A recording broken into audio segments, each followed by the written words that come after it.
دوستانو د پټګرام تورغر د واقعې په اړه باندې د مفتي صاحب دغه بیان راسره واورئ چې آیا د دغه جلکیو او دغه هلک مرګ جایز دی که نه، آیا اسلام دوی ته اجازه ورکوي که نه ورکوي چې دغه هلک د جلکیو دوی قتل کړي دي. نو راځئ د مفتي صاحب دغه خبرې واورو. ډېر ښایسته بیان یې کړی، ډېر په زړه پورې بیان یې کړی. راځئ دا راسره واورئ. بار بار مرګري او تپوس کوي ما چې بیا معلوماتو کو د طالبانو نام دی را ته عمومي چې دا په تورغر کې د سور ورځې مخکې یو واقعیا مخې ته راغلی و. اکثر د مسلې تپوس بیا چې کوم مسله راشي مخې ته خلک یې ډېر تپوس کوي. نو د دې تپوس خلک ډېر کوي د غیرت په نوم باندې قتل چې آیا دا جایز دی او که جایز نه دی. ما مخکې تاسو ته ویلي دي جامعة العلوم الاسلامیه بنوري ټاون چې دی د هغې فتوا په دې باندې ده چې د غیرت په نوم باندې قتل کو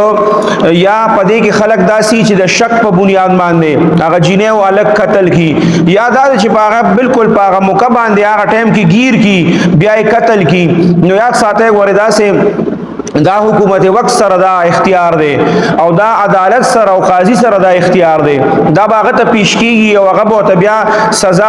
اوري. آیا دا الګ چې کم دی دا شادي شوده دی، دا جینې چې کم ده دا شادي شوده ده، دا غیر شادي شوده خپل حکم دی داغه د پاره خپل الله چې کم دغه نازل کړی دی هغه دی او د شادي شوده د پاره خپل لی هغه قسمه سزا باغی ته ملاویږي.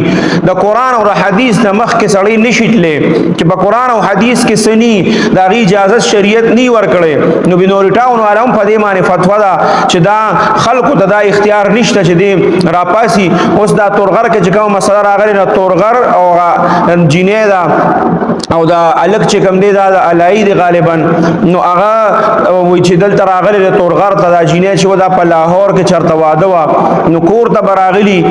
خپل علاقې ته تورغر ته بټګرام چې کوم تورغر دی نو په هغه کې بیا دی خپل منځ کې ملاقات کو هغه ملاقات چې کم دین او هغه کې بیا ځوانه نیولې دي او بیا ځوانه قتل کړي دي. نو دا هغه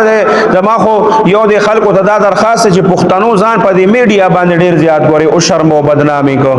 دا سه قسمه مسالې د مخ کې را کم وخت نه دار پښتنو په دې علاقو کې راضي مخې ته سونه واخې وشو چې دا مخې ته دا مسالې راضي خو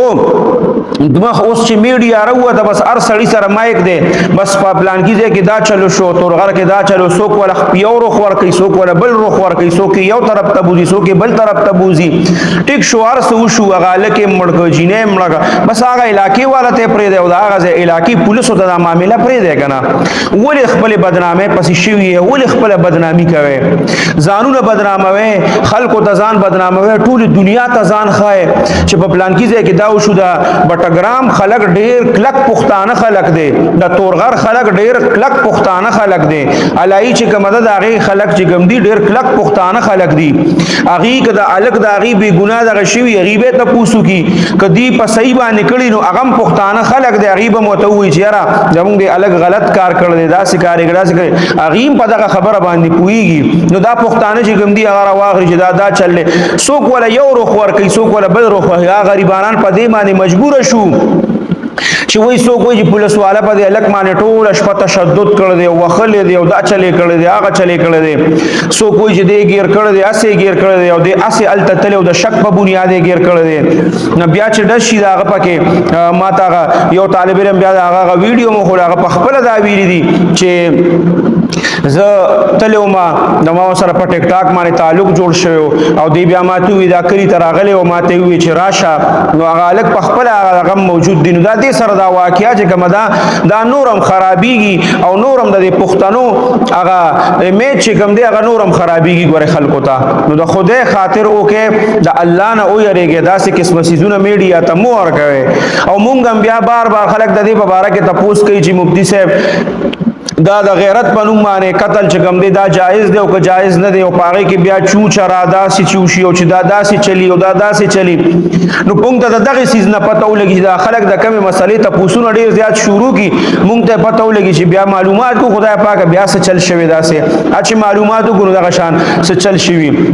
نو هغه وس الله ته د معاملې پته ده او هغه خلکو ته پته ده نو ځکه د دې په باره کې بار بار خلک چې کوم دي هغه په لګیا دي او تفسیرې پې کوي نو مونږ ته څه پته ده او بل دغه تورغر علاقه چې د نو اداره شک په بنیاد نو هغه ځای ته به دروازې څومره اجنبیان ځي نو هغوی پکې ولې نه قتل کېږي خو خامخا څه نه څه وجه خو به وي که نه داسې خو هم څوک نه قتل کوي که نه او علی والا به اوسه پورې د خپل علاقې دا کس د هغه تپوس به نه و کړی هلته به د هغه هلک خو به هم خاندان که نه نو په دې کې وروره بس چپ